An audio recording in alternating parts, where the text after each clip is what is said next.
los despachos la vida es mucho más divertida, pero más compleja. ¿Por qué? Porque cada día es una aventura. ¿Qué sectores crees que dentro de la abogacía van a tener más despunte de cara a los próximos años? ¿Qué es el Legal Tech y por qué es tan prometedor en el sector de la abogacía? ¿Y por qué alguien podría pensar, yo me quiero dedicar al Legal Tech como socio director, encargo a un abogado una cosa y me tarda 4 veces más que otro que sabe utilizar las herramientas, no va a poder seguir en el despacho? Por lo tanto, obviamente, el profesional que utiliza herramientas que mejoran su productividad le hacen mejorar sus beneficios. A partir de ahora comienza a haber verdaderamente una revolución que puede ser disruptiva. Tenemos 3 tecnologías diferentes de inteligencia artificial.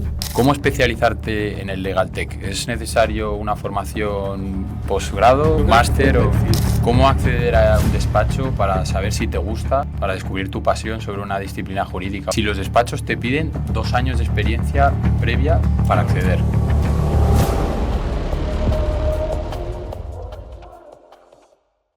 Hola a todos y bienvenidos de nuevo a un nuevo episodio de Behind the Suit, un podcast liderado e impulsado por 2 jóvenes abogados de Cremades y Calvo Sotelo. Hoy estoy con mi compañero Guillermo Fraguas y hoy tenemos uno de los episodios más especiales de todos, ¿no? Este episodio va dirigido a las jóvenes audiencias, a los jóvenes abogados y a aquellos estudiantes que todavía no tienen muy claro lo que hacer, ¿no? Hoy vamos a entrevistar a una persona muy especial, a una de las estrellas de Cremades y Calvo Sotelo, actualmente su socio director, y vamos a hablar de cuestiones muy interesantes, ¿no? De las diferencias que supone entre gestionar un despacho o una empresa, de las salidas profesionales y prometedoras que tiene en este caso la vida de un abogado, y luego también hablaremos de cuestiones interesantes como es la implementación de la IA en el sector jurídico. Hoy tenemos a Rafael Tripero. Rafael es el socio director, como ya he comentado, de Cremades y Calvo Sotelo, pero también ha sido CEO, CFO y Managing Director de numerosas y diversas empresas. Así que hoy vamos a hablar con él, vamos a conocerle y para todas las jóvenes audiencias tener muy presentes los consejos que nos va a dar, porque gracias a él vamos a aprender mucho. Rafael, encantado. ¿Cómo estás? Buenas tardes, muy bien. Encantado de estar aquí con vosotros. Oye, yo tenía una pregunta, porque antes lo estaba comentando con Guillermo, y digamos que para mí y para Guillermo, de alguna forma, el equivalente al socio director en una empresa es el CEO. ¿Qué diferencias a rasgos generales ves entre un CEO y entre el socio director de un despacho jurídico? Bueno, vamos a ver, el socio director de un despacho se parece en algunas cosas, pero efectivamente no es exactamente igual al CEO. Normalmente hay un dicho en el sector nuestro, el sector, en la industria legal, que es que los socios directores tienen toda la responsabilidad, pero no tienen toda la capacidad de actuar. ¿Por qué? Porque los despachos son unas estructuras organizativas diferentes a las empresas. Aunque algunas de ellas tengan jurídicamente una forma societaria, pero realmente no hay una estructura de capital como la que tiene una compañía normal. En la compañía normal hay accionistas. Estos accionistas se diferencian claramente la gestión de lo que es la participación o la titularidad, ¿no? La propiedad, ¿no? En cambio, los despachos, la propiedad y la gestión, incluso la producción, están unidos. ¿Por qué? Porque los dueños de los despachos son los socios, ¿no? Puede haber 1, 2 o 3 o muchos, pero los despachos, la propiedad de los despachos es de los socios. En cambio, en una compañía está perfectamente diferenciado lo que es el capital de la gestión, del management, ¿no? Entonces, esto lleva a que la gestión de los despachos es diferente a la gestión de una compañía. El socio director pues tiene distintas funciones, ¿no? Pero en ese sentido no es exactamente igual. O sea, quizás de alguna forma el socio director de un despacho tiene que estar más centrado en el día a día del abogado, de dirigir y dar la cara ante el cliente, y luego más en la empresa es más dirigido a finanzas, comunicación, a marketing. ¿Es más generalista el uno que el otro? Bueno, por ahí un poco es por donde va la explicación. O sea, las empresas están muy estructuradas porque tienes el departamento económico financiero, el departamento de recursos humanos, tienes un departamento de informática, tecnología, marketing, producción, etcétera, ¿no? En los despachos, quizá no tanto en los muy grandes, en los despachos muy grandes que tienen una estructura que se parece más a la de una compañía, pero es mucho más vertical. Es decir, el socio muchas veces es el que está vendiendo, es el que genera los ingresos, el que capta el negocio, luego tiene un equipo de producción que es el que hace los entregables o si es procesal, pues atiende los procesos, etcétera. Es decir, hace la actividad jurídica, ¿no? Y luego ellos mismos hacen la propia actividad incluso de marketing, también están organizados, etcétera. Es decir, esta verticalización es diferente al modelo horizontal, de gestión horizontal típico de las compañías. Bueno, estamos viendo que quizás ser socio director es algo más complicado o tiene quizás algún enrevesamiento que otro. Y Rafael, nos vamos a ir a tus orígenes, porque como siempre con todo invitado, pues nos gusta saber pues cómo fueron sus inicios. En este caso, tú optaste por estudiar Derecho con Ciencias Económicas y Empresariales. Mi pregunta es si, en caso de haber estudiado Derecho con otra rama pues un poquito más puntera o más característica, como puede ser Sociología, Ciencias Políticas, Relaciones Internacionales, ¿por qué fue Ciencias Económicas y Empresariales la Bueno, otra? vamos a ver, primero hay que contextualizar todo. Yo empecé a estudiar en el año 78, entonces eso es hace muchísimo tiempo y no había la oferta de educativa alrededor del mundo del derecho y de la empresa que hay hoy. En esa época o estudiabas Derecho o estudiabas E1 o que era Derecho ICADE, con ¿no? un ICADE, yo estudié en ICADE y yo hice 3, entonces podías estudiar Derecho con un poquito de o algo de ciencias empresariales o estudiabas las dos carreras a la vez. No había mucha más oferta, ¿no? Luego ya, por supuesto, solo empresariales o ingenierías. No. ¿Y quizás estudiaste ambas porque sabías que querías ser CEO en un futuro? Bueno, no, tampoco es tan complicado. Yo en aquel momento estaba dudando si estudiar ingeniería de caminos o estudiar económicas y entonces, pues, en fin, pues me dijo, oye, ¿por qué no? Económicas es muy fácil, es una María, no sé qué, estudiate algo que se parezca más a una ingeniería. Y entonces estudié las dos, estudié Derecho y Económicas en ICADE. O sea, pero podía haber estudiado perfectamente ingeniería, ¿eh? O sea, no. Ingeniería y Derecho. No. No tiene nada que ver. Ingeniería solo. Ingeniería ¿no? solo. Vale, digo, En doble grado y en es- aquel momento tampoco.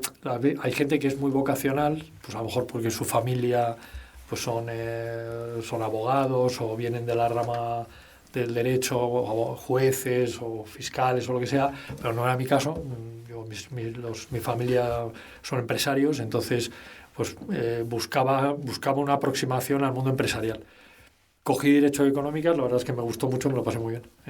Pero yo empecé mi carrera profesional como abogado en un despacho. O sea que.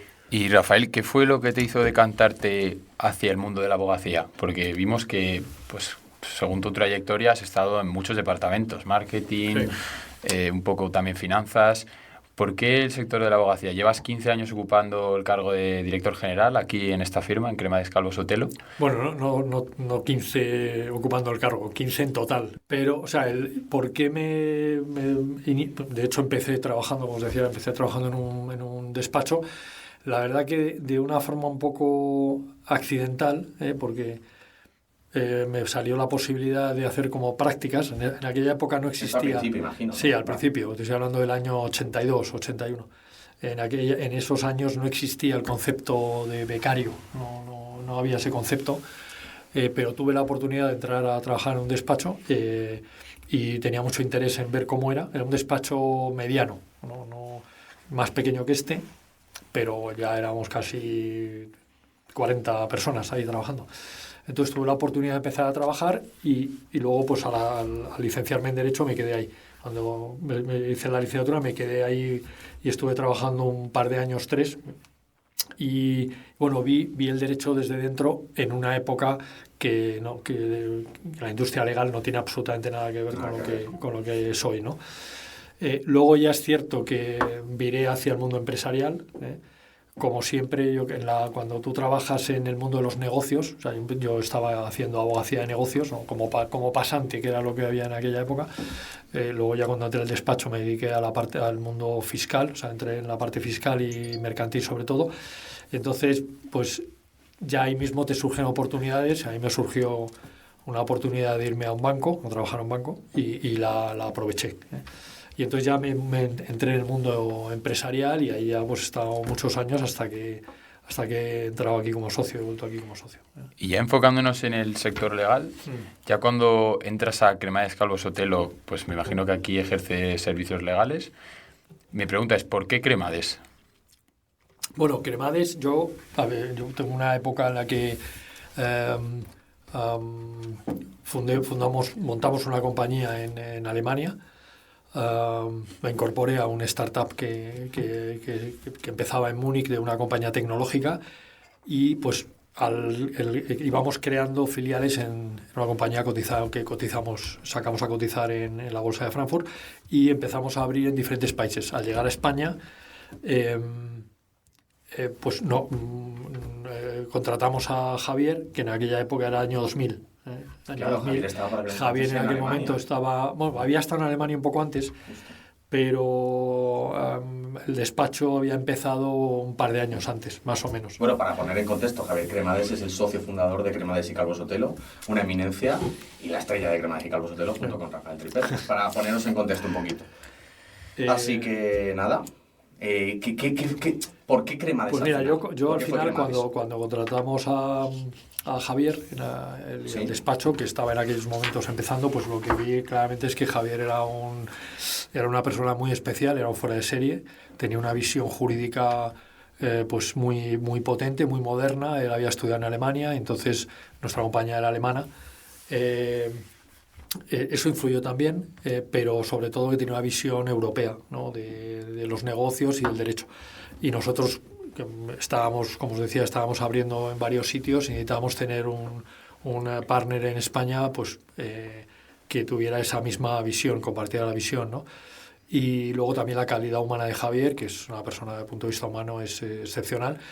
Y con él conseguimos además no solamente los aspectos legales de cuando arrancas una empresa, sino algo que era importantísimo, que fue ganar un push regulatorio al operador de telefonía que había incumbente de aquella época, que era Telefónica, que tenía el monopolio de un mercado, de un segmento del mercado de las telecomunicaciones, que acaba de ser liberalizado por la Unión Europea y que Telefónica se resistía a aceptar la entrada de competencia. Y bueno, con el despacho creamos una estrategia y desarrollamos toda una serie de acciones a nivel institucional y finalmente lo logramos y se promulgó una normativa para este mercado. O sea, que le fichasteis y luego fichamos, él te fichó a ti. Sí, es algo parecido, sí. Sí, yo después de ahí, de esta compañía se llamaba Telegate, yo estuve en otras tecnológicas y Javier me incorporó al consejo asesor y finalmente pues me incorporó como socio. ¿Y qué crees que tiene Cremades Calvo Sotelo que no tenga otra firma de abogados? Bueno, una de las cosas que, primero, en esa concepción que os decía europea, ¿no? Yo estoy muy acostumbrado a trabajar, yo he trabajado sobre todo en Italia y en Alemania.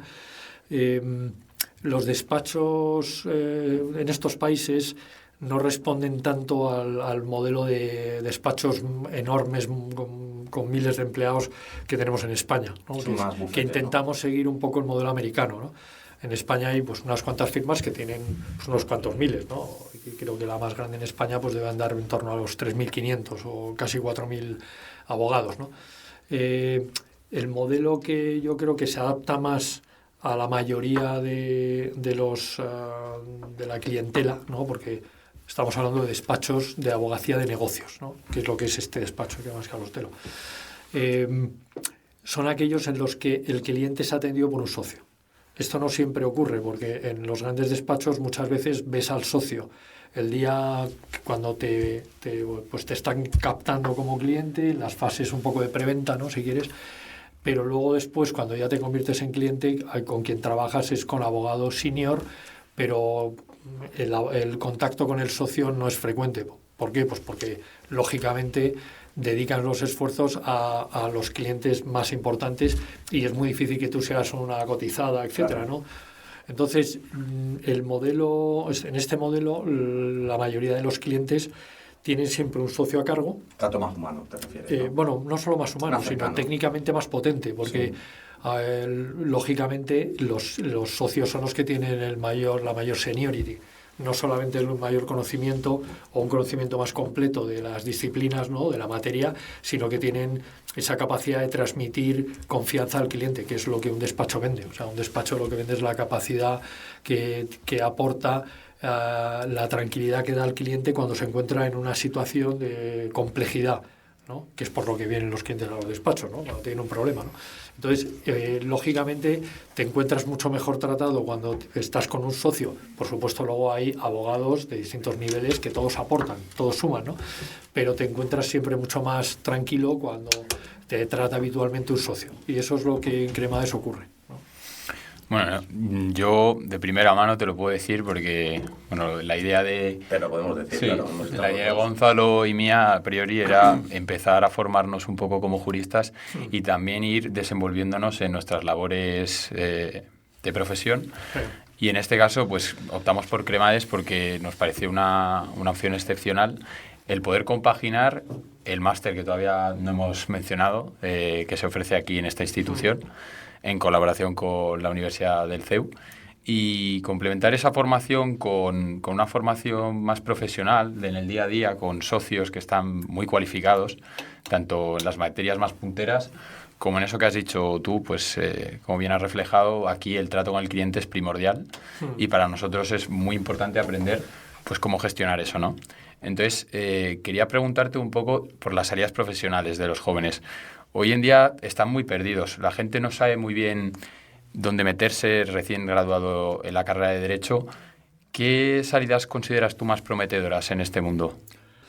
Yo creo que la diferencia, o sea, existen tres grandes áreas o tres grandes espacios donde puedes desarrollar tu actividad, ¿no? Uno es la administración pública, ¿no? Donde están los cuerpos de, vamos a llamar, de élite, ¿no? Luego tienes lo que es el de la abogacía de despacho, o sea, son los despachos. Y luego tienes las empresas, ¿no? Tú puedes empezar en cualquiera de los tres. Es verdad que opositar es una cosa diferente. Eso es un planteamiento vital distinto. Pero hay mucha gente que hace una oposición porque técnicamente te cualifica muchísimo. O sea, la carrera por sí sola te da un cierto nivel de cualificación, pero si haces una oposición, eso te sitúa en un nivel distinto, ¿vale? La gente que saca la oposición, algunos de ellos, de cierto tiempo después, lo dejan y van al sector privado. La mayoría, ya sea, sí, muchos, porque los niveles de ingresos son mucho más altos y también porque tienen mucha más variedad profesional. También es una presión el opositar. Claro, opositar, por eso digo, eso es una decisión. Ahora, es verdad que es algo que te cualifica mucho desde el punto de vista profesional. Totalmente. Si te vas por la siguiente salida, no porque tengan un orden, no porque este orden sea el adecuado, sino simplemente un poco por cómo lo expongo, la siguiente salida son los despachos. En el despacho lo que ocurre es que vas a trabajar, los primeros años tienes que trabajar con muchísima intensidad, porque la clave es el conocimiento. O sea, es imposible conseguir grandes clientes y sobre todo que puedas verdaderamente aportar valor si no tienes conocimiento del derecho, de la disciplina, si haces mercantil, laboral, fiscal, procesal, lo que sea. Es decir, tienes que estudiar y ponerlo en práctica. Totalmente. Y eso necesitas mucha intensidad y unos cuantos años. Y sacrificio. Claro, entonces, si vas a la empresa, en la empresa, que es la tercera salida que tienes, ¿no? Es el mundo empresarial es el que está más estandarizado. Es decir, tú entras a la asesoría jurídica de una compañía. Más práctico, quizás. Sí, porque realmente la compañía hace un producto. Es decir, los que fabrican esto, o sea, fabrican bebidas, ¿no? Pues tienen una problemática derivada de la producción que hacen o de su actividad. Entonces, es más o menos siempre lo mismo. Te encuentras el mismo tipo en la parte legal, pues toda la parte de relaciones mercantiles, con proveedores, con clientes, etcétera, pero todo es muy parecido. ¿Por qué? Pues porque tú estás siempre haciendo el mismo tipo de actividad. La parte laboral, pues los departamentos laborales contratan perfiles que son más o menos homogéneos. Entonces, es una actividad que es más fácil de entrar, ¿no? Cuando eres un abogado joven que está entrando, entras como abogado in-house y entonces dominas antes el escenario. En los despachos la vida es mucho más divertida, pero más compleja. ¿Por qué? Porque cada día es una aventura. Cada día llegas y hay un caso nuevo que muchas veces tienes que estudiar. Entonces, incluso solo los despachos muy grandes son capaces de ponerte en un departamento haciendo siempre exactamente lo mismo.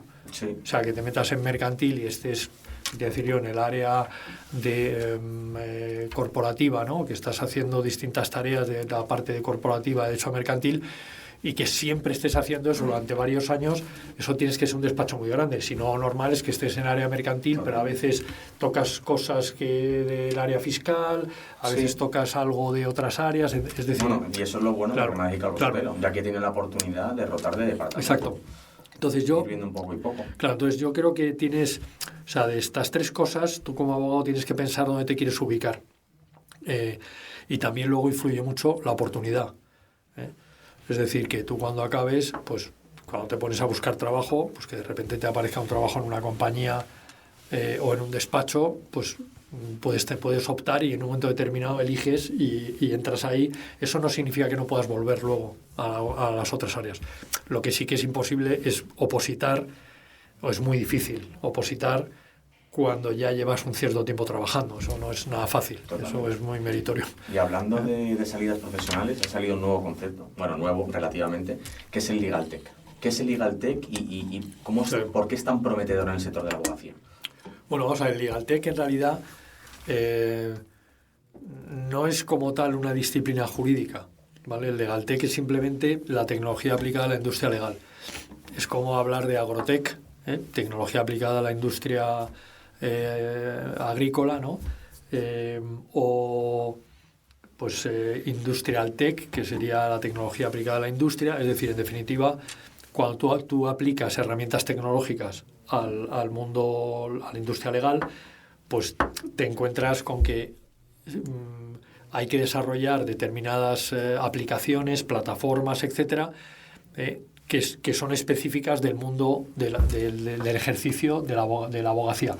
El Legal Tech vale lo mismo para un departamento de in-house, ¿no? de abogacía in-house de una compañía, que para un despacho, que para la propia administración. La administración pública, no solo los cuerpos estos que estábamos hablando de la élite de la abogacía pública, sino para la propia administración utiliza muchísimas herramientas de Legal Tech. Por tanto, el Legal Tech en sí mismo yo lo definiría o diría que es el conjunto de herramientas con las cuales los profesionales de la industria jurídica desarrollan su labor, ¿no?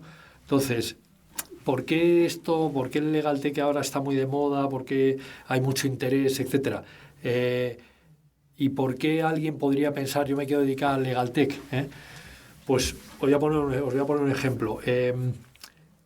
Antes de que existieran, es un ejemplo muy sencillo, pero que lo explica muy bien. Cuéntanos. Un carpintero, por ejemplo, pues ha vivido toda su vida sobre todo de montar muebles o utilizar la madera, y lo hacía todo manualmente. Un destornillador, que para meter un tornillo, pues lo haces a mano. De repente a alguien se le ocurre que el destornillador puede ser una máquina, no una máquina individual, no una gran máquina, sino una máquina individual que el carpintero lleva cuando tiene que poner un armario en tu casa. Esa diferencia de tener un destornillador eléctrico, ¿no? Que lo llevas en el bolsillo y tal, eso hace que tú como carpintero, tu productividad aumenta un 300%. Totalmente. Y tienes espacio para hacer otras cosas. O sea, no dedicarle tanto tiempo a eso. Entonces eso, claro, que básicamente consiste en que puedes facturar más. Porque si yo tardo menos en hacer cada encargo, puedo ir a más encargos, ¿vale? Entonces, normalmente todos los mercados, las mejoras de productividad que se producen en los procesos no se trasladan íntegramente a los precios, sino que, ¿por qué? Porque el empresario tiende siempre a mantener su margen, y las mejoras de productividad, en muchas ocasiones, una parte muy importante se va al margen, o sea, se va a su beneficio. Por lo tanto, obviamente, el profesional que utiliza herramientas que mejoran su productividad le hacen mejorar sus beneficios, sus ventas, etc. En el mundo legal es justo lo que está ocurriendo. Durante muchísimo tiempo los abogados no tenían herramientas para trabajar, o sea, se pasó de la máquina de escribir. Yo cuando empecé no había ordenadores como tenemos ahora de procesamiento de texto. Lo que había era máquinas, todavía había máquinas mecánicas, ni siquiera eléctricas para escribir. Baranzadi el libro, básicamente, ¿no? Baranzadi, había una sala, siguen existiendo hoy en muchos sitios, las salas llenas con los libros, que son una reliquia hoy, pues se llevan ahí para que la gente vea que había unos bloques ahí enormes. Tú imagínate para encontrar una sentencia, que eso tiene que ser lo primero que hacías cuando entrabas a un despacho era trabajar en la sala de Aranzadis buscando sentencias para los abogados, ¿no? Sí.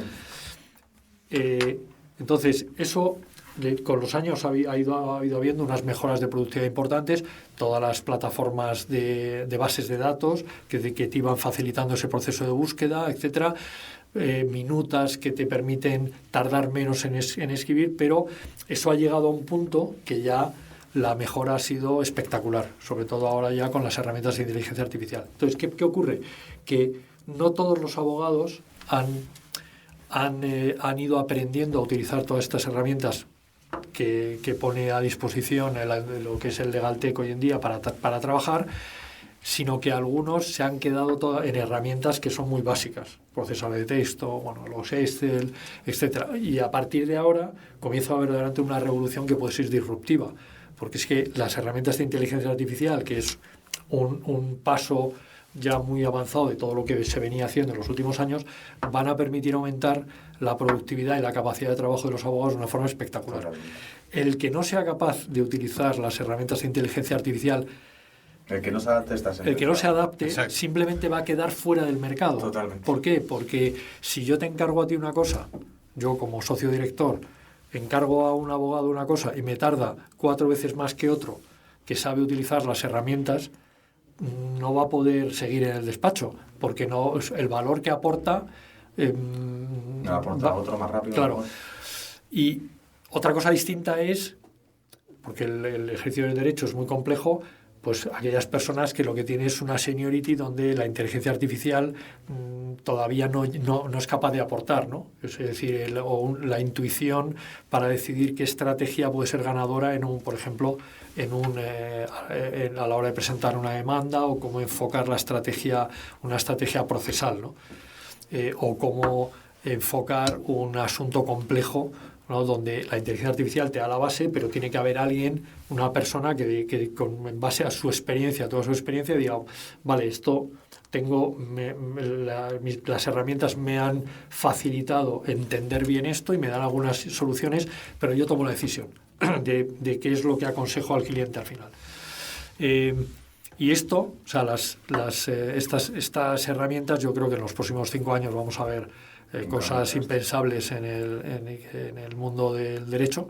En la industria legal se van a ver cosas verdaderamente increíbles, y el que no, como os decía, el que no se adapte, pues no lo va a tener complicado.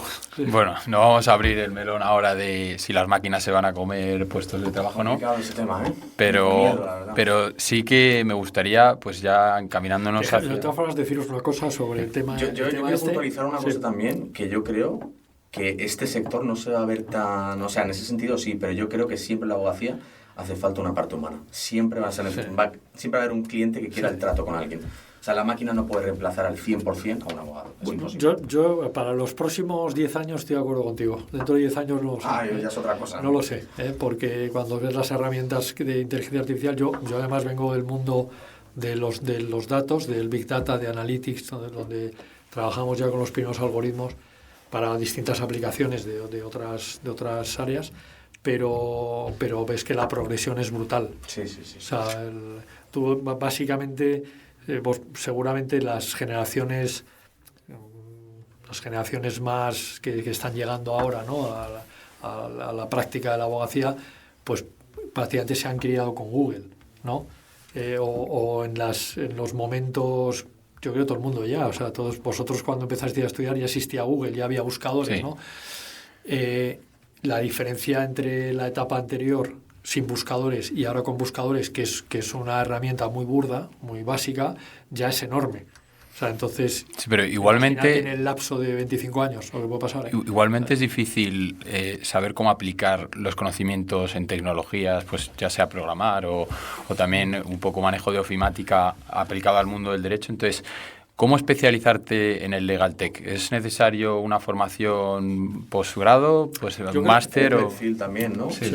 Vamos a ver, la clave, la diferencia, por eso os decía que la revolución que está viniendo con el tema de inteligencia artificial es algo que no se ha comprobado hasta ahora. O sea, tú antes efectivamente en un cierto momento tenías que programar, tener capacidad de utilizar tu lógica para crear algún tipo de programa que te permitiera resolver un problema, ¿no?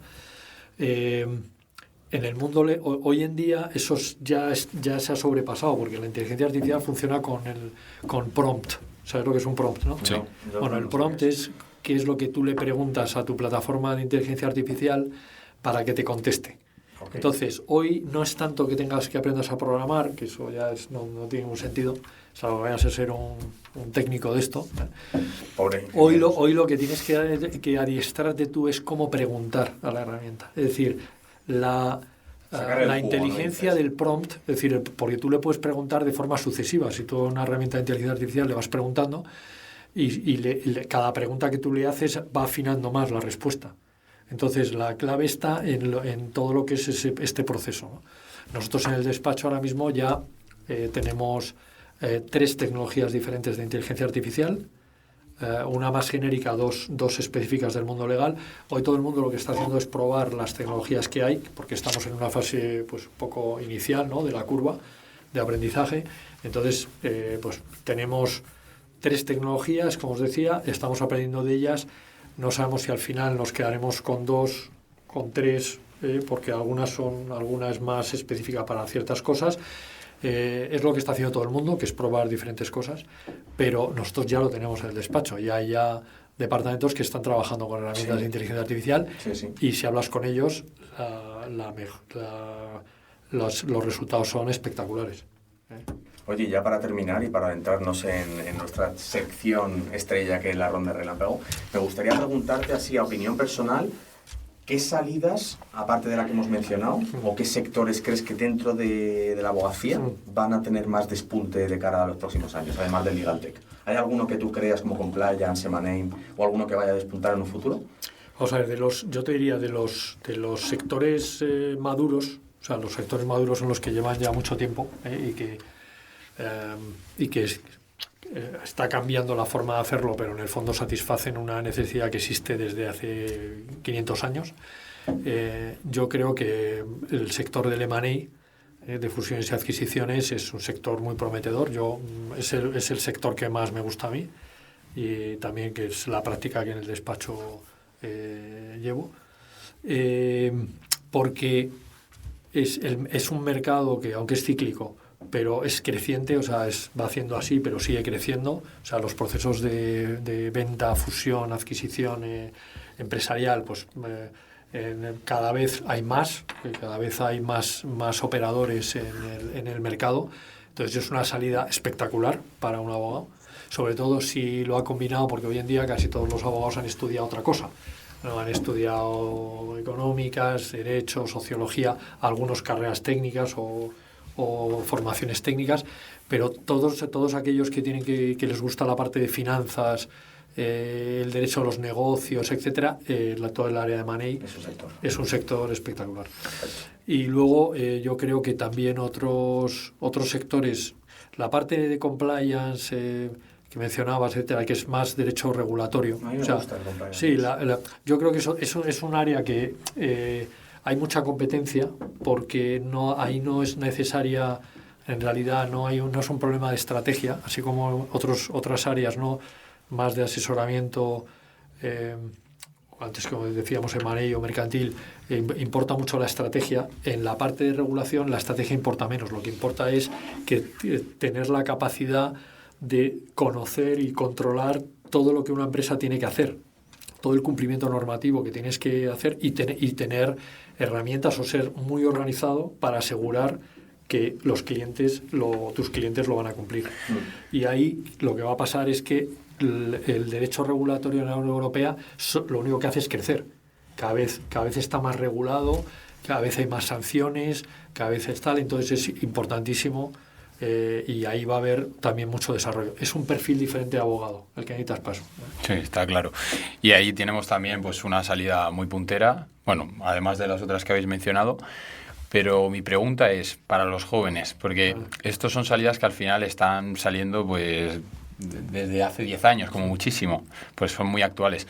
Entonces, ¿cómo acceder a un despacho para saber si te gusta, para descubrir tu pasión sobre una disciplina jurídica o sobre un departamento puntero, como puede ser el de LegalTech o de Compliance, si los despachos te piden 2 años de experiencia previa para acceder? Eso es complicado, ¿eh? Es complicado. Sí, claro. Bueno, vamos a ver, yo creo que si tú quieres trabajar en un despacho, o sea, si dices, no, es que yo, o sea, quiero, es lo que me gusta, quiero trabajar en un despacho, etcétera, tienes que pagar un peaje.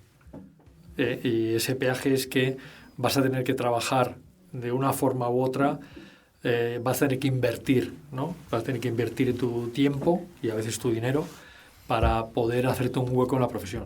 Pero en realidad no es nada distinto de lo que ha sido siempre la profesión de la abogacía. Lo que pasa es que ahora la abogacía está un poco laboralizada, es decir, los abogados intentan o quieren parecerse a los empleados, ¿no? Pero la abogacía es una profesión liberal. Era así ya en la época de los romanos, es una profesión liberal. Y por tanto las profesiones liberales no tienen horario, trabajan por cuenta propia, o sea, tienes que tener una mentalidad de trabajador por cuenta propia, ¿vale? Que luego te incorpores en una compañía y estés normalizado con la normativa laboral, porque debe de ser así, es algo perfecto y es algo que es lógico y tiene que hacerse. Pero no puedes perder la mentalidad liberal. Es decir, incluso un abogado que trabaja 8 horas, cuando sale de su trabajo no tiene más remedio que seguir estudiando, porque es que si no vas a tener capacidad para poder desenvolverte en la profesión. Entonces, yo creo que una de las grandes cosas que tiene el abogado, el que verdaderamente tiene profesión de abogado, ¿no? El que quiere llegar a ser socio de un bufete, un socio, pues en fin, el socio de un despacho es alguien que debe de tener una relación liberal con su despacho. Para eso es socio del despacho, si no, te vas a trabajar en una compañía, eres un empleado y ya está. Y ya desde el ámbito más personal, que tengo curiosidad, esto si quieres luego lo quitamos o no, pero es curioso porque en el mundo de la abogacía, o sea, por lo general siempre se lleva corbata, pero a ti nunca te he visto con corbata. ¿Esto por qué es? ¿Porque vienes del mundo de la empresa y ya te has acostumbrado por alguna experiencia previa o coméntanos un poco por encima? Bueno, si te fueras a Alemania, sí. En Alemania la corbata la llevan los domingos cuando salen, cuando van a comer, van a comer con amigos y los profesionales van con corbata. Y sin embargo, pues entre semana la gente va a trabajar y no lleva corbata. Quiero decirte que esto es una cosa cultural más bien de los países un poco latinos, ¿no? Yo te diría que los países que yo conozco, que he trabajado más, pues efectivamente hay más corbata, a lo mejor en España, en Portugal, ¿no? En Italia no tanto. Yo creo que eso no importa. O sea, lo que importa, o sea, primero, yo creo que es la corbata forma parte de tu presencia, ¿no? La presencia tiene que ayudar a generar esa confianza en los clientes, ¿no? Por mucha corbata que lleves, si no tienes ni idea, sigues sin tener ni idea. O sea, la corbata, el hábito, en este caso no hace al monje. Estoy de acuerdo. Pero es verdad, no tanto la corbata, pero un buen traje siempre ayuda. Siempre ayuda. Y una buena actitud, un buen talante, una buena percha también. Un buen traje siempre ayuda. Sí, eso es verdad. Pero luego también es verdad que hoy en día los negocios pues han ido a un modelo que no es que sea más desenfadado, sino que yo creo que es simplemente más actual. O sea, la corbata quizá es un elemento un poco más tradicional, es perfecto. Yo estoy de acuerdo contigo, pero yo soy becario junior, claro, con lo cual todavía no puedo... Lo que pasa es que también es cierto que para dejar de llevar corbata, pues tienes que haber pasado unos cuantos años con ella. Evidentemente. Así que eso es cuestión de esperar. Totalmente. Bueno, pues vamos a ir cerrando, yo creo, ¿no? Sí, ha sido un placer tenerte aquí, la verdad, yo he disfrutado mucho. Me ha encantado la entrevista y sobre todo he aprendido un montón. Espero que Gonzalo también y sobre todo la audiencia, que al final, sobre todo son jóvenes, no solo emprendedores, sino también... Y tener la visión de un socio director, que también ha sido CEO. Es algo muy útil, claro. Y para los jóvenes juristas que no tienen mucha idea de qué hacer, yo espero que esto... Y estudiantes que no tengan ni idea de qué hacer, esto les haya esclarecido un poquito... La visión. De lo que es el derecho, la empresa, la IA. Así que ha sido un placer tenerte aquí en tu casa. Y pues bueno, chicos, esto es todo por hoy. Espero que os haya gustado este episodio. Que si es así, le deis like, os suscribáis, activéis la campanita si os gusta este tipo de contenido. Y sobre todo, si tenéis algún tipo de duda o queréis hacer sugerencias o solicitar algún tipo de servicio, pues tenéis un correo en la descripción aquí abajo, adjunto. Y nada, nos vemos pronto. Muchísimas gracias. Hasta luego.